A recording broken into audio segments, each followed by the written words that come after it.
I heard this quote a little while ago that was beautifully true. It goes like this: everything we do in life either says, I love you, or please love me. I think if there's one thing that all of us could agree on, it's that love matters in our life. What's interesting to me is even though we could probably all agree that love is important, I don't think we all agree on what it is. In fact, I ask people to fill in the blank all the time. Love is blank. I talk to high schoolers sometimes and they say that love is beautiful, to which I would say, you just wait. Middle schoolers think about love in weird ways. One time I asked a middle schooler what they thought love was, and they said a breakfast burrito. I said, I guess so. I had talked to adults, two parents at a parent workshop I did a few years back. A married couple in the back of the room. The guy raised his hand and he said, love is expensive. His wife was upset. Love is one of these weird words that we think about differently, and I think it's because we all experience love differently. The way we think about something in our brain shapes the way we act with them in the world. And I think right now, as a world, we're kind of confused about what love is. When I was in high school, I went to a camp. It was a leadership camp, and there was a guy on stage talking about how leadership was about love. He said in the English language, we use that word love to describe so many different ideas and concepts that we've actually started to make the idea of it mean less. We've overcomplicated it and made it feel really confusing. He said that the Greeks use a bunch of different words to talk about love. The first word that the Greeks use is storge. Storge is the love that we feel towards people we consider to be our family. It's that feeling that even if we go 5 years between a family reunion and we see an uncle we haven't seen in a long time, even if we don't even know that much about that person, we still will hug that person. Why? Well, because they're family. The second word that the Greeks use is philia. Philia is the love that we feel towards our friends, and it's based on commonality. Typically, the people that we feel closest to, we have the most in common with. Right? When you meet someone for the first time, our brains, our bodies are designed to figure out what we have in overlap. Do you think about the same stuff I do? Do you like the same stuff I do? Do you play the same sports I do or do the same activities I do? Do you believe in the same things that I do? And the more that I realize that I have in common with the person, the more I naturally start to feel closer to them.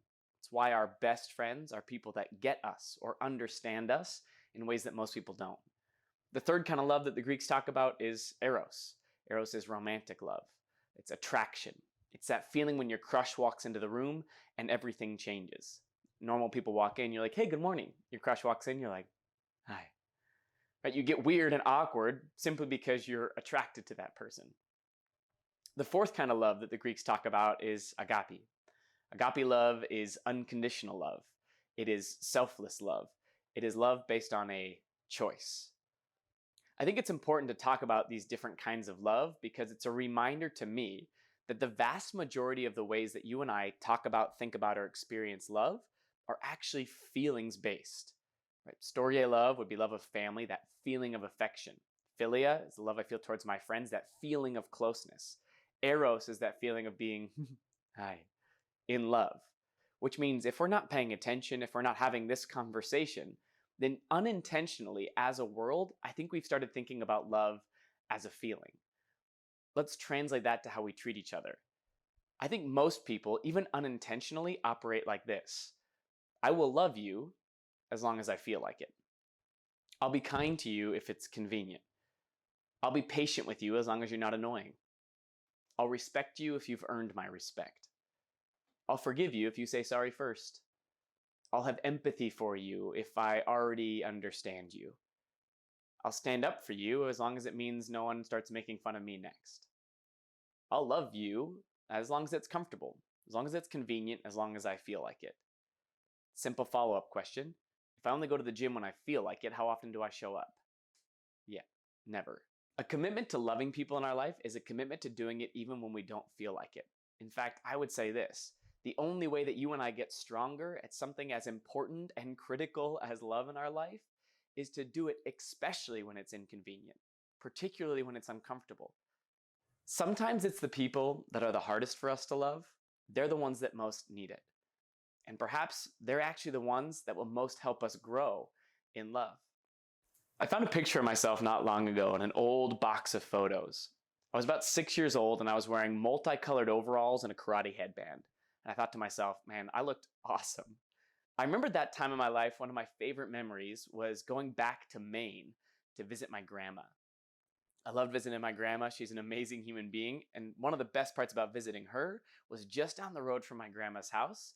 My parents had two really good friends, Rick and Martha.